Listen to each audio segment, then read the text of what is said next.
The Mustang has always been my favorite car. It was my first car, and there's been several since. So when I walked out of my hotel and saw the parking lot filled with Mustangs, both old and new, it was like a mini car show.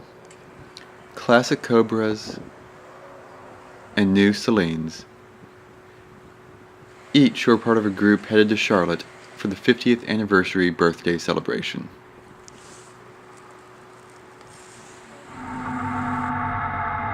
Even on the two-lane back roads, I passed more.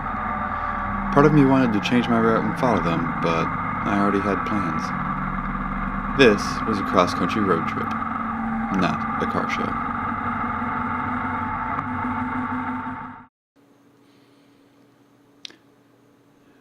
I had left Washington, D.C., traveled partway down the Appalachians, and, despite some trouble, eventually made it to Asheville. But there was still a long ways to go before reaching the Pacific, and there was a lot more to see.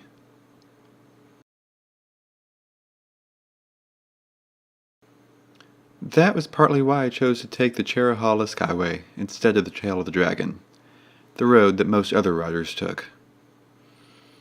There were still plenty enough turns to keep the ride fun, and with less traffic, it was more relaxing too. The road followed the hillside, climbing higher and higher, eventually passing the mile-high point. I had never taken the bike this high before, and it was performing great. I made my way up and over the hills, descending down through the Nantahala National Forest.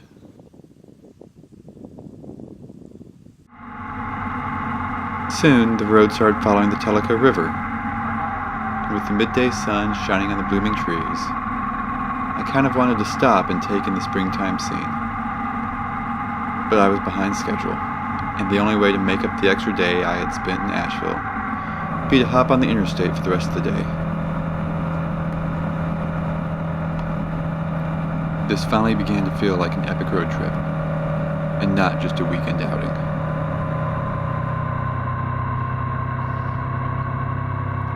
With the sun beginning to set, I finally made it to my campsite. I pulled into my spot, hopped off the bike, and began to set up the tent for the first time in years.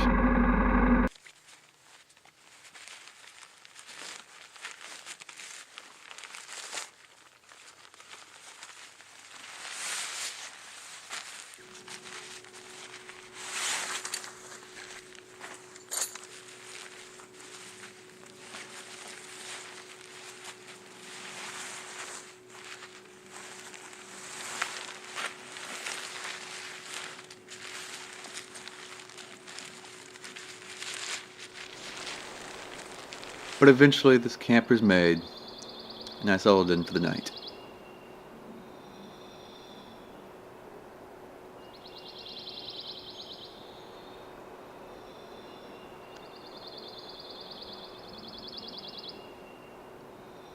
Only to find myself freezing once again.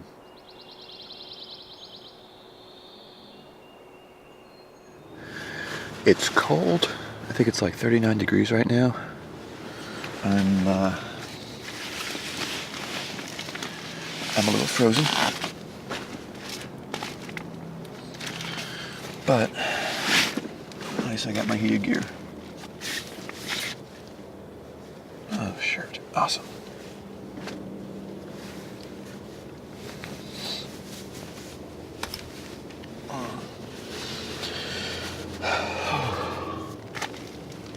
It is definitely a cold one today.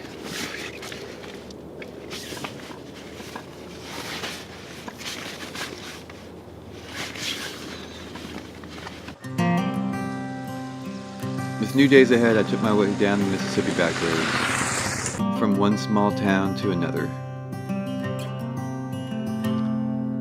And as I passed through each one, I started wondering, how is it that these small southern towns survive? Stores looked closed, everything seemed run down. Life was slow here. There's people, but what do they do?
And sometimes the lone motorcyclist on the back road was the only excitement that was seen.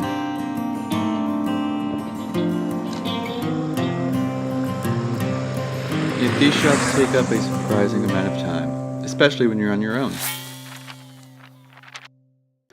Not only do you have to find a spot and set up your camera at the tripod, but the camera has to be a ways from the bike to be useful, which means a lot of walking.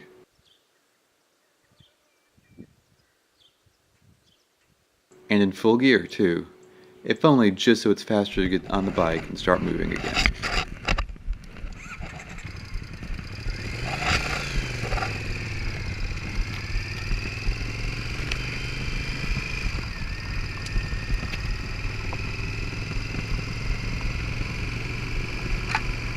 And then, once you speed past the tripod, come to yet another stop,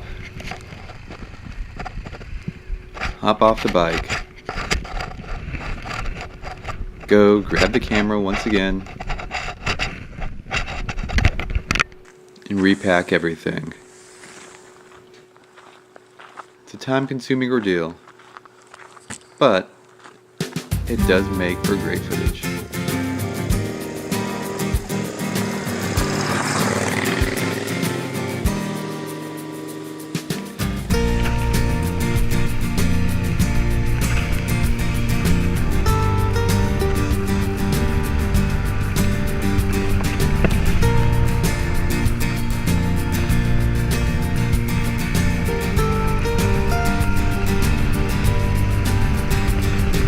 Then again, so does any shot of riding through the Ozarks. The dirt and gravel two-lane roads intermixed with farms and small houses, green trees and blue skies.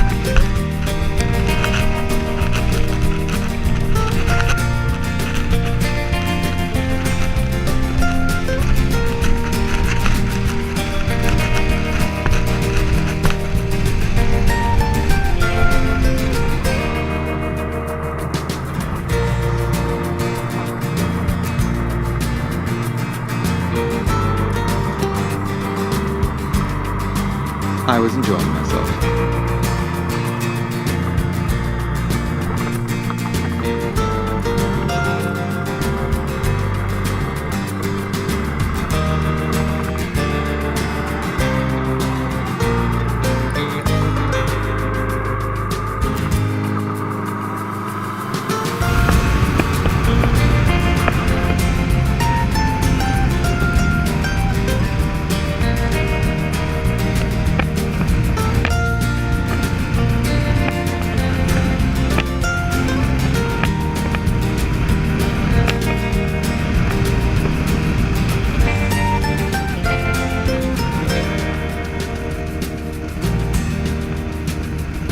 But what's a road trip without stopping to see the sights?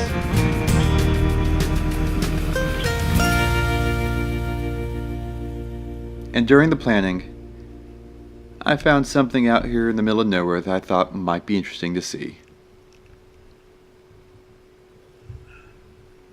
And so I stopped.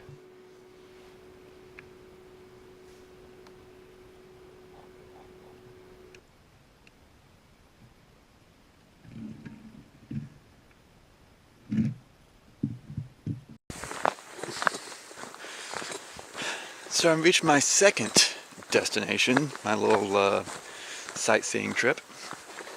Glory Hole Falls. I don't know, I saw a picture of it on Pinterest and it seemed interesting. So I figured, hey, why not? It's not too far away from where I was going. So, made a little detour, and here I am. And roughly about another quarter mile, half a mile down this road, trail.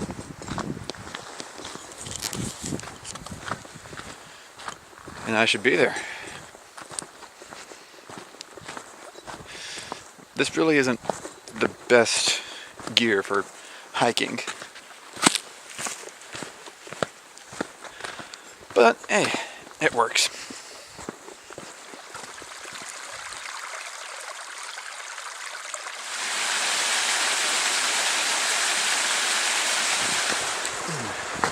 Yeah, it is hot.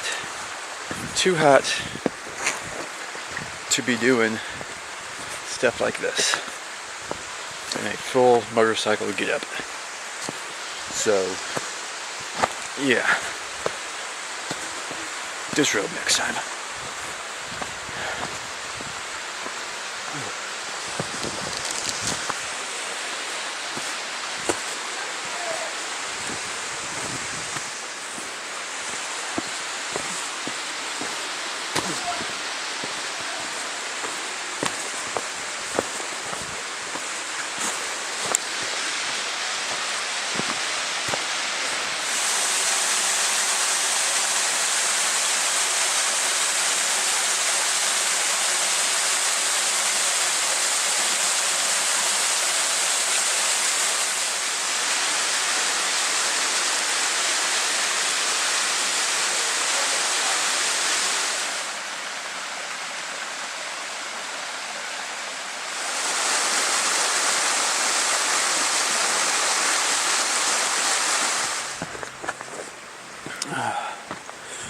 Well, that was definitely worth seeing.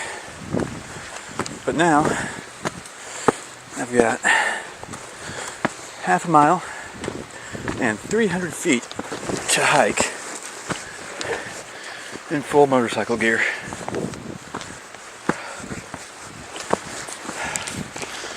Whose idea was it to come here anyways? Oh yeah, mine.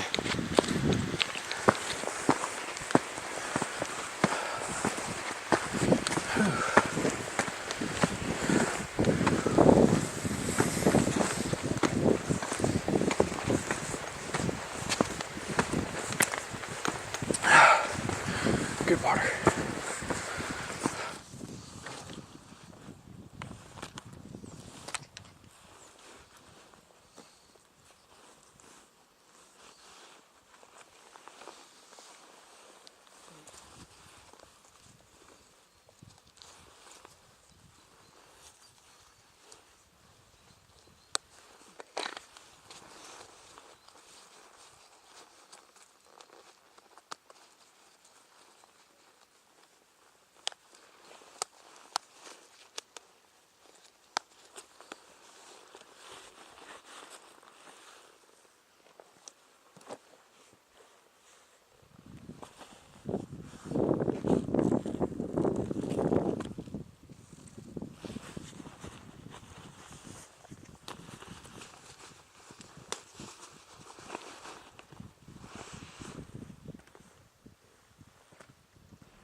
And once again, I was on my way, thankful I was about to have a breeze to cool me off.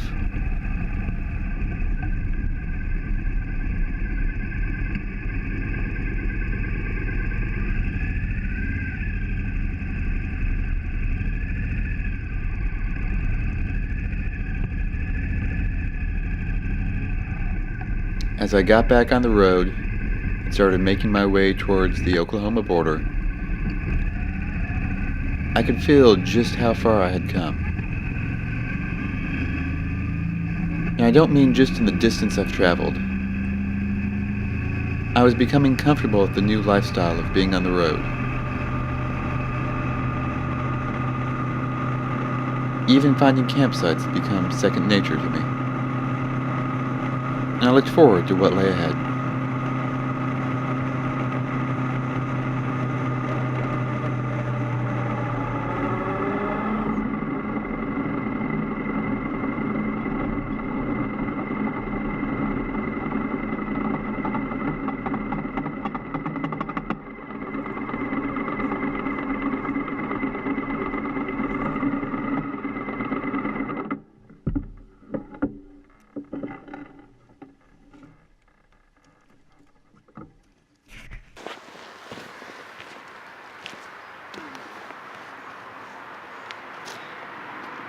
Well, I just got to my campsite. It looks nice. I don't like how close it is to the road. Yeah, I'm sure you can hear that out there.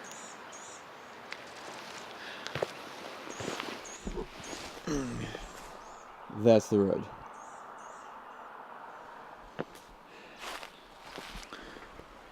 But it'll have to do.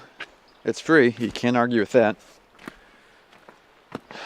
So, guess now it's time to start setting up camp.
Fly?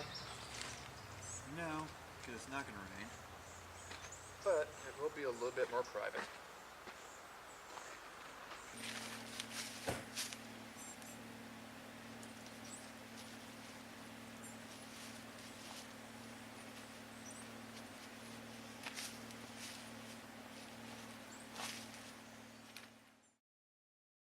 Next time, I cook some dinner. Here I am, cooking dinner. Photograph some cows, and struggle with tying some things onto the bike.